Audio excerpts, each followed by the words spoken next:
Hey, what's up, guys? This is Sam from the game project Nakara. I worked with Lucas and Kanan on a 10-week-long RPG for our game studies class, and I was in charge of doing the art and animation, as well as a little bit of AI for our game.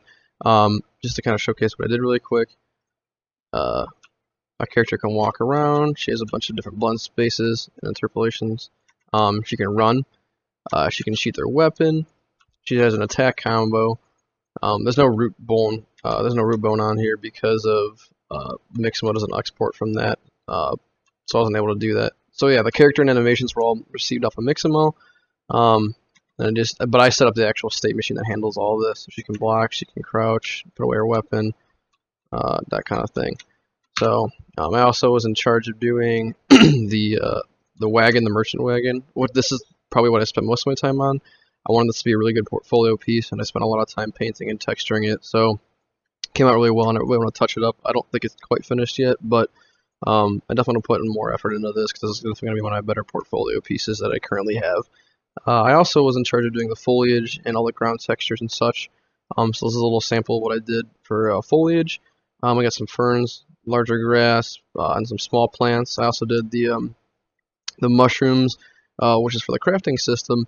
And then I did a few variations of trees, which I modeled and put on Sketchfab earlier this in the project. So just kind of go over some of the stuff that we wanted to cover. Were kind of set out to make the foundations of an RPG and not necessarily make a game itself. So we had made like a merchant system, all the art for it, crafting, trading, well, not really trading, but selling, equipping stuff, and then just create a bunch of animations. So if we wanted to actually make a game and set up RPGs, it would feel nice. It would really feel like a solid game. And that's kind of what we set out to do, and I think we achieved that goal pretty well.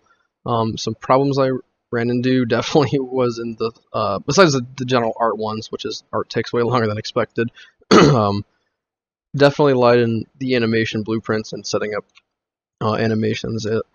Like most things in Unreal, things that get pretty complicated have decent documentation up until a certain point, and then when you start getting a really big nitty-gritty issues, you can't really find anything on the forums and stuff, so you have to deduce them yourself. So I had a lot of issues with my character locking up in interpolation times, and I had to just kind of figure it out by just brute forcing it and trying to figure out what was causing the problem, and eventually I did. So I'm planning on doing a tutorial for those CGC students in our program that can maybe help just streamline the process of this, because I really feel like putting this together from 1,000 different resources is hard. It might just be good to kind of center all the information into one spot. But basically all the information, excuse me, all the input gets handled through the third-person character, which then gets casted into the animation blueprint, which is this. And from there, all the animations themselves get handled through a state machine. And so you have like an idle, walk, run, blend space that would take the I guess like the forward and right vector of our character, and then you have different blend spaces depending on what you're doing. So you have like a sword, walk, idle, run. You have attacking. You have going to a sprint. You have going to crouch and blocking and all that other stuff. So creating this like really intricate web of communication between all the animations was definitely the biggest problem I think I'd face, but I'm pretty confident that I overcame it in a pretty decent way. So I'm proud of it, and I'd like to kind of expand upon it more in the future. So I guess that's one of my biggest takeaways, is that it's complicated to set up a really, really decent game that feels nice, but doing so and doing it properly and dynamically definitely pays off in the long run, because setting up these different states was a freaking breeze using all these different variables that I'd set up and piped in from the third-person character. And it's pretty intuitive, so all I would have to do, for example, is if I wanted to crouch, I would just call is crouching or is blocking or whatever, and I could just create things from there, and it's just really easy to make all the different states and all the different Boolean logic between all of them. Definitely want to try to concept my art more often. I kind of just jumped into this, but I kind of focused more on color and contrast and silhouette.